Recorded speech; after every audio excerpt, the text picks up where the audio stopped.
बिहार में बहुत लंबे अंतराल के बाद विद्यार्थियों के लिए दोबारा से नीट काउंसलिंग की अपडेटेड इंफॉर्मेशन शेड्यूल कर दी गई है। पहले बिहार में 50% सीट जो थी वो विद्यार्थियों के लिए, वैसे विद्यार्थियों के लिए आवंटित कर दी गई थी जिनका स्कोर कम है, मतलब 50% सीट जो थी वो गवर्नमेंट फीस के ऊपर कर दी गई थी, जिसकी वजह से बहुत सारे अच्छे स्कोर लाने वाले विद्यार्थियों के लिए एक बहुत ही बेहतरीन संभावनाएं सामने आई थी। लेकिन कॉलेजेस की रखरखाव या उनकी फीस मैनेजमेंट को लेकर के एक बहुत बड़ा गैप था, जिसके ऊपर गवर्नमेंट ने कोई पॉलिसी नहीं बनाई थी, जिसकी वजह से केस होता है और केस होने के बाद स्टूडेंट्स जो होते हैं उनके फेवर में दोबारा, कॉलेजेस के फेवर में दोबारा से डिसीजन कोर्ट का आ जाता है और वापस से पुराना फीस जो है उसको बहाल कर दिया जाता है। इस बीच में स्टूडेंट्स के बीच में बहुत सारा पैनिक क्रिएट होता है, जिसकी वजह से बहुत ज्यादा हाई फीस होने की वजह से बहुत सारे ऐसे स्टूडेंट्स जो इन बिटवीन 250 से लेकर के 400 बीच के स्कोर ला रहे थे, उन स्टूडेंट्स को डिफरेंट स्टेट्स के रजिस्ट्रेशन में पार्टिसिपेट करना पड़ता है, बहुत जगह पर सिक्योरिटी डिपॉजिट करनी पड़ती है और इन सारी परेशानियों के बाद वापस से चीजें जो है पहले जैसी हो जाती है, जिसकी वजह से जो परेशानी होती है वो एट दी एंड सिर्फ विद्यार्थियों को ही झेलना पड़ता है। नीट में के काउंसलिंग में पहले जहां पे एनआरआई कोटा को पूरी तरीके से समाप्त कर दिया गया था, ऐसा प्रतीत हो रहा था, क्योंकि सिर्फ मदर, फादर और वार्ड ही एनआरआई स्पॉन्सर हो सकते थे। वहां पे फर्स्ट डिग्री और सेकंड डिग्री एनआरआई को भी दोबारा कोर्ट के ऑर्डर के बाद से एप्लीकेबल कर दिया गया है। मतलब बहुत सारे चेंजेस होने की संभावनाएं थी, लेकिन वापस से वो सारे चेंजेस रद्द हो गए हैं और दोबारा से पहली जैसी स्थिति हो गई है, जिसका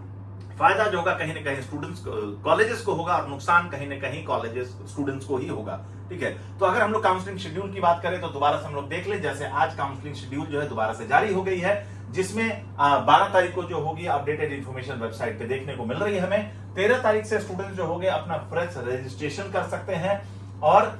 यहां पे ध्यान रखेंगे कि जो रजिस्ट्रेशन आपका होता है वो रजिस्ट्रेशन सिर्फ फर्स्ट राउंड में होता है, सेकंड राउंड में कोई भी फ्रेश रजिस्ट्रेशन नहीं होता है। तो ऐसे विद्यार्थी जो बिहार में एडमिशन लेना चाह रहे हैं, क्योंकि बिहार में कॉलेजेस की फीस स्ट्रक्चर बाकी राज्यों की तुलना में, जो नियर बाई के राज्य है उनकी तुलना में कम है, तो वैसे स्टूडेंट्स जिनके पास 250 प्लस के आसपास मार्क्स होता है उनके लिए एक बेहतरीन स्टेट होता है बिहार, जहां पे उनको कम बजट में फीस स्ट्रक्चर में कॉलेजेस मिल जाते हैं। तो यहाँ पे अगर आपने अभी तक यहाँ पे रजिस्ट्रेशन कर लिया है तो आपका जो रजिस्ट्रेशन के बाद जो चॉइस फिलिंग होगी वो दोबारा से आपको करनी पड़ेगी। तो अगर आपने चॉइस फिलिंग कर दी थी और लॉक कर दिया था तो इस इंतजार में न रहें कि आपका ऑलरेडी चॉइस भरा हुआ है, क्योंकि वो सारी चीजें वॉइड हो गई होंगी। दोबारा से आपको चॉइस फिलिंग करनी पड़ेगी। जिन्होंने अभी तक रजिस्ट्रेशन नहीं किया है या फिर उनको ऐसा लग रहा था कि बिहार में 50% सीट्स पे फीस डबल हो जाने की वजह से अब उनके लिए बिहार में पढ़ना मुश्किल होगा, वैसे स्टूडेंट्स के लिए दोबारा से अपॉर्चुनिटी आ गई है। कम फीस बजट में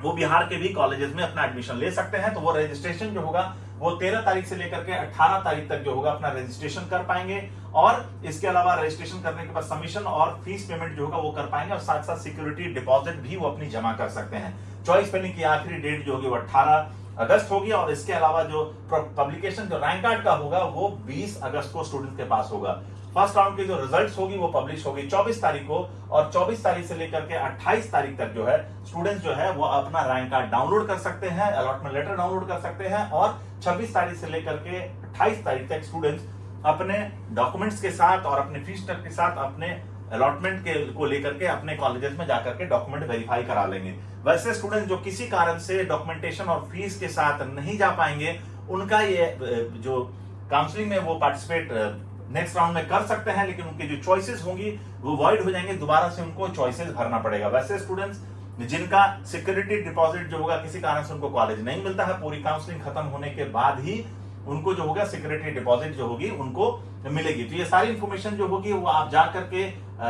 इसकी ऑफिशियल वेबसाइट जो है उस पर जाकर के आप देख सकते हैं। गवर्नमेंट की ऑफिशियल वेबसाइट है उस पर आप जाकर के bcc.board.bihar.gov.in पे जाकर के देख सकते हैं। और बिहार में अगर आप मैनेजमेंट कोटा या फिर एनआरआई कोटा में एडमिशन लेना चाहते हैं तो किस कोर्स पे आपका एडमिशन हो सकता है। मैनेजमेंट कोटे की फीस ऑलरेडी डिक्लेयर्ड है। एनआरआई कोटे में किन किन डॉक्यूमेंट्स की रिक्वायरमेंट होगी और कौन वो व्यक्ति है जो आपको स्पॉन्सर कर सकते हैं और उसका फीस स्ट्रक्चर क्या होगा, क्या एनआरआई कोटे में फीस में कोई डिस्काउंट होता है या क्या नेगोशिएशन होता है, इस तरह की सारी अपडेटेड इंफॉर्मेशन और बिहार काउंसलिंग से रिलेटेड और भी अपडेटेड इंफॉर्मेशन के लिए मैं सुरेश कुमार जनरेशन शिक्षा समाधान के प्लेटफॉर्म से कोशिश करूंगा कि आपको कंटिन्यू और अपडेटेड इंफॉर्मेशन देता रहूं। तो अगर आप नीट एस्पिरेंट और 2025 में अपने लिए एक कॉलेज की तलाश कर रहे हैं तो बिहार रजिस्ट्रेशन जरूर कर ले और उसमें पार्टिसिपेट जरूर कर ले। अगर आपको कोई दिक्कत आती है रजिस्ट्रेशन चॉइस फिलिंग में या किसी तरह की और भी, तो आप जनरेशन से जुड़ करके अपने